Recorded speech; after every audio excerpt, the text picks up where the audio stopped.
if you'll understand the answer in an economic system which in their view combine the best features of socialism without its drawbacks, that will be our answer, right? तो हमको drawback नहीं चाहिए था, हमको उसके best features चाहिए थे.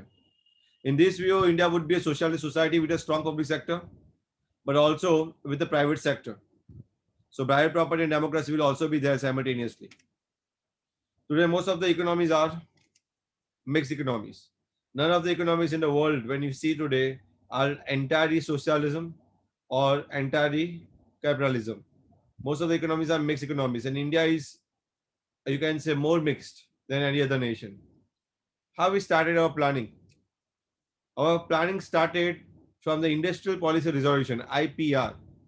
This was the very first thing, जो पहली चीज थी जहां से हमारा planning start हुआ. The Industrial Policy Resolution of 1948 and the directive principles of the Indian Constitution reflected the outlook of the public sector and the private sector work together. हमने plan start करने से पहले एक किताब बनाई थी जिसका नाम था इंडस्ट्रियल पॉलिसी रिजोल्यूशन.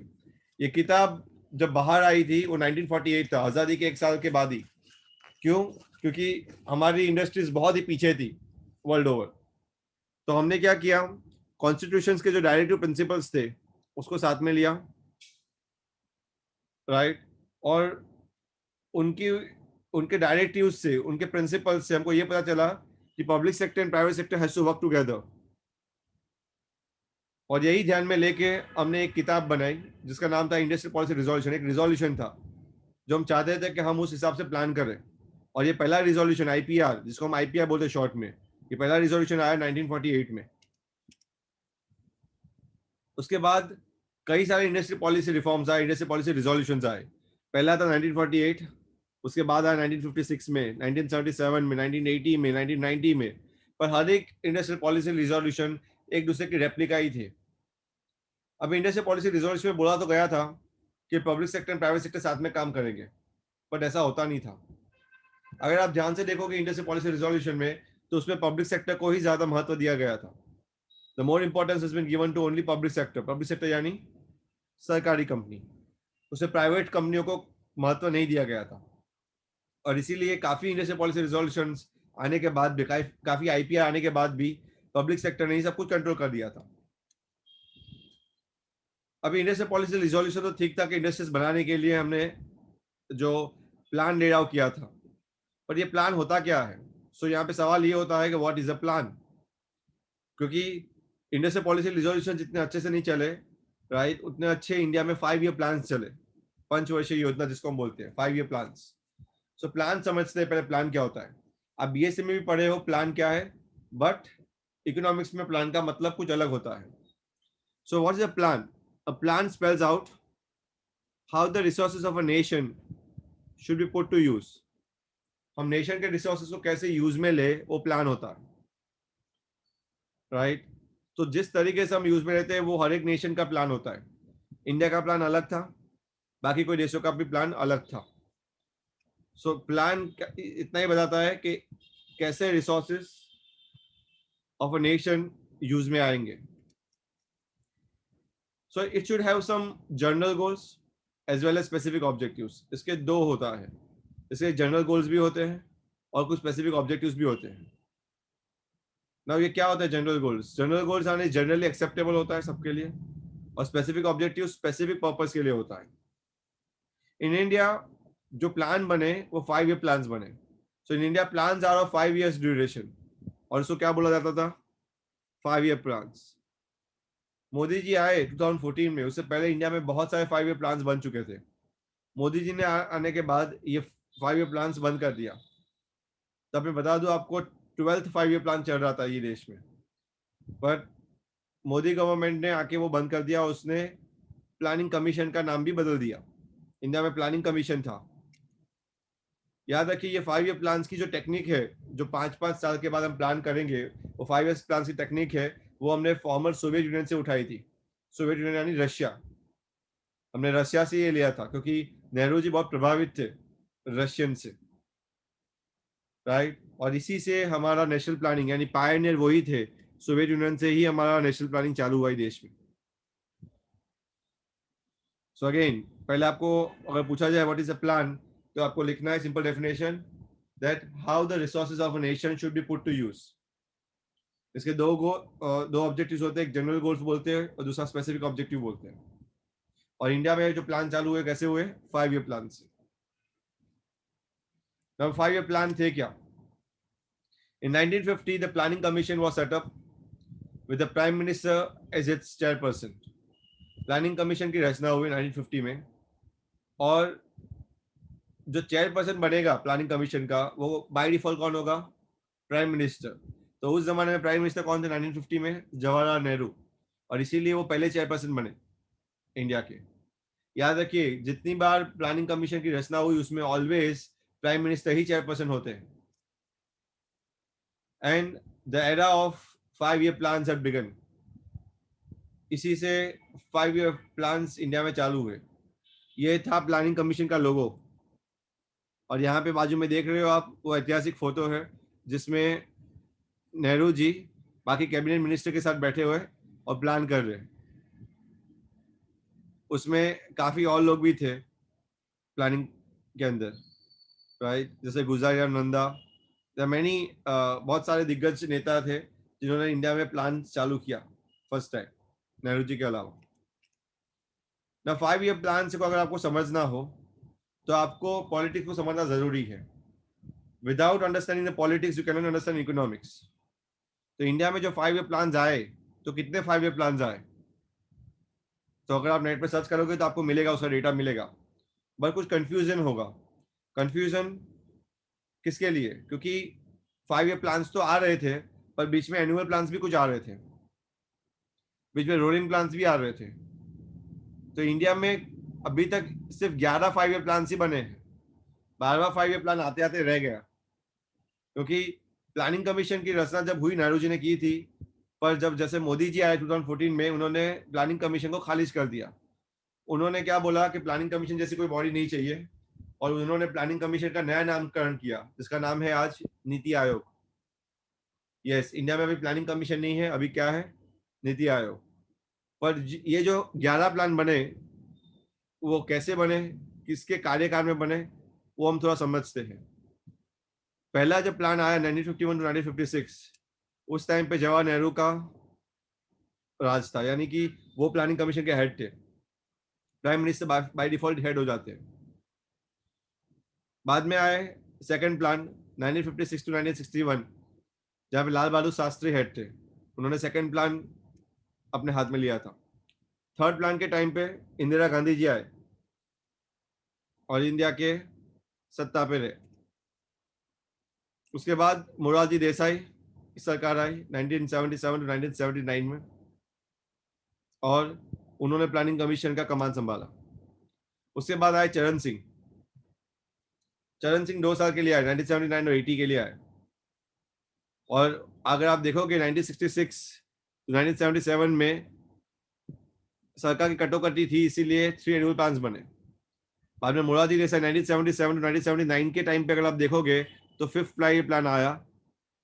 और उसके बाद जब चरण सिंह आया, क्योंकि उसकी सरकार गठबंधन सरकार थी, 1 या 2 साल ही चली, राइट? इसीलिए 2 रोलिंग प्लान्स आए उस टाइम पे। उसके बाद वापस इंदिरा गांधी की स्टेबल गवर्नमेंट आई 1980-1984 में, इसीलिए 6 प्लान आया। उसके बाद राजीव गांधी जी की सरकार आई 1984-1989, वहां पे 7 प्लान आया। उसके बाद वापस रोलिंग प्लान चालू हो गए इंडिया में। क्यों? क्योंकि उसके बाद विश्वनाथ प्रताप सिंह आए प्राइम मिनिस्टर की होदे पे देश के, और उनकी सरकार भी स्थिर नहीं थी, स्टेबल नहीं थी। उसके बाद आए चंद्रशेखर जी 1991, और उस जमाने में भी 2 रोलिंग प्लान्स बनना चालू हुए।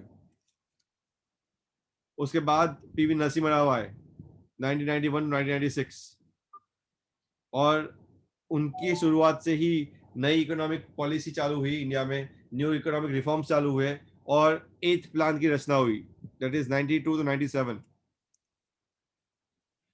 96-97 में देवेगौड़ा आए, बहुत ज्यादा टिके नहीं सरकार बना के, और वो तुरंत ही चले गए इस्तीफा देके। इसके बाद इंदिरा कुमार गुजराल भी आए, वो भी ज्यादा टिके नहीं, 1 साल के लिए रहे और वापस चले गए।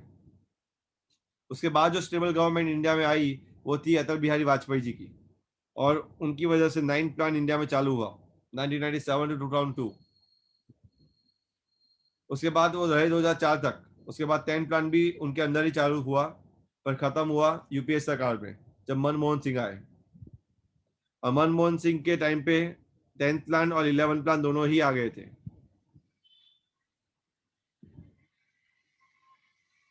और अभी लास्ट 2014 के बाद नरेंद्र मोदी जी है, राइट। उनके टाइम पे कोई भी प्लान आया नहीं है, मैं बता दूं आपको। उन्होंने नीति आयोग को सब कुछ दे दिया है और यहाँ पे अभी कोई प्लान ऐसा बनता नहीं है। 11th plan was the last plan India had of 5 year relation. उनका काम करने का तरीका अलग है, राइट, नरेंद्र मोदी जी का, और इसीलिए वो प्लान लाते नहीं है। इंडियन प्लानिंग को समझने से पहले आपको एक और चीज समझनी पड़ेगी कि इंडिया के प्लानिंग के आर्किटेक्ट कौन है। The architect of Indian planning,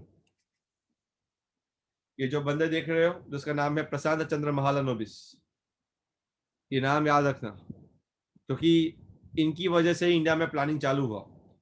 और जो सेकंड 5 ईयर प्लान जो बना, जो सबसे सक्सेसफुल प्लान था, वो प्रशांत चंद्र महालनोबिस की आइडिया थी।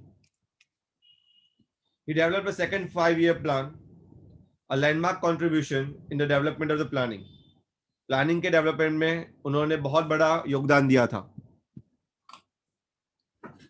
अगर आप देखोगे कि उनके प्लान तो बहुत ही बढ़िया बनाते थे और उसमें डिटेलिंग बहुत अच्छा था, और उनकी ही बदौलत से इंडिया में प्लानिंग अच्छे से हुआ। He laid down the basic ideas regarding goals of Indian planning. उन्होंने बेसिक आइडियाज दिए थे, राइट, जो इंडियन प्लानिंग के गोल्स भी थे। In that sense he can be regarded as architect of Indian planning. ये सेंस में अगर देखने जाए तो सही मायने में आर्किटेक्ट थे इंडियन प्लानिंग के, क्योंकि अगर वो नहीं होते तो इंडिया का प्लानिंग इतना अच्छा नहीं होता। Mahalanobis established the Indian Statistical Institution, ISI, Pakistan वाला ISI नहीं, स्टैटिस्टिकल इंस्टीट्यूशन इन कैलकाटा। और उन्होंने एक जर्नल बाहर पब्लिश की जिसका नाम था संख्या। संख्या यानी नंबर्स, राइट। तो उन्होंने इंडियन स्टैटिस्टिकल इंस्टीट्यूट का निर्माण किया। अगर किसी को आज भी स्टैटिस्टिक्स अगर अच्छे से पढ़ना हो तो उनको आज कलकत्ता जाना पड़ता है, और ये इंस्टीट्यूशन में ही आपको स्टैटिस्टिक्स की अच्छी डिग्री मिलती है। और ये संख्या जो उन्होंने जर्नल पब्लिश किया वो बहुत ही हाई रिगार्ड माना जाता है दुनिया भर में स्टैटिस्टिशियन को। So both ISI and Sankhya are regarded और highly regarded by the statistician and economist all over the world to this day. आज की तारीख में भी उसको बहुत अच्छा माना जाता है। He will always be remembered for playing a vital role in putting India on the road of economic progress. उनको याद किया जाएगा पूरी जिंदगी, क्योंकि उनकी वजह से ही इंडिया एक अच्छे रोड पे प्रोग्रेस करना चालू किया। अदरवाइज इंडिया इतना अच्छे से प्रोग्रेस नहीं कर पाता। याद रखना ये नाम, प्रशांत चंद्र महालनोबिस। इसके बाद जो इंपॉर्टेंट पार्ट आपको समझने का है वो है goals, the goals of 5 year plans. India के 5 ईयर प्लान के कुछ गोल्स भी थे, और ये गोल्स पिलर्स की तरह थे, क्योंकि ये अगर ये गोल्स नहीं होते तो इंडिया में 5 ईयर प्लान निर्माण नहीं होता। तो हर एक प्लान में ये गोल्स थे, और इंडिया में जो 4 गोल्स है वो 4 पिलर की तरह है।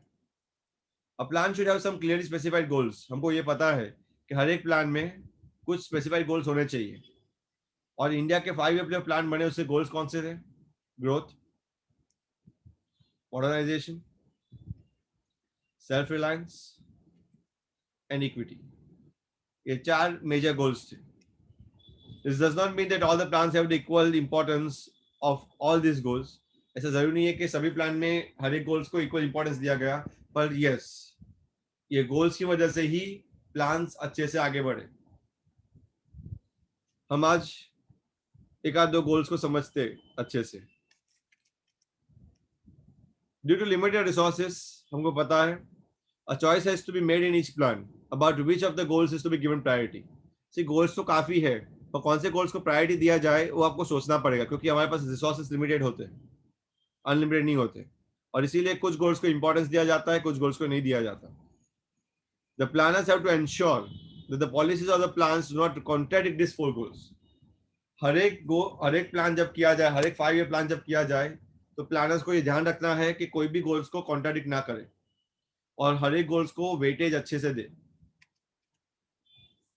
पहला ही ऐसा कोई गोल है, वो है ग्रोथ. तो ग्रोथ है क्या? हमको ये गोल्स के मीनिंग समझते हैं और बाद में हम देखेंगे कि क्या हमने ये सब गोल्स हासिल किए कि नहीं किए. So first understand the meaning. Growth, what do you mean by growth? It refers to the increase in the country's capacity to produce the output of goods and services within the country. अगर एक देश के अंदर goods and services का output बढ़ा सकते हैं हम, right? So that is what we call as growth. इसी को हम क्या बोलते हैं? Growth. As a good indicator of economic growth in the language of economics, उसका मतलब होता है is a steady increase in the GDP. GDP में steady increase होना वही growth है. यानी आपका गुड्स एंड सर्विसेज का आउटपुट कब बढ़ेगा? जब ग्रॉस डोमेस्टिक प्रोडक्ट बढ़ेगा.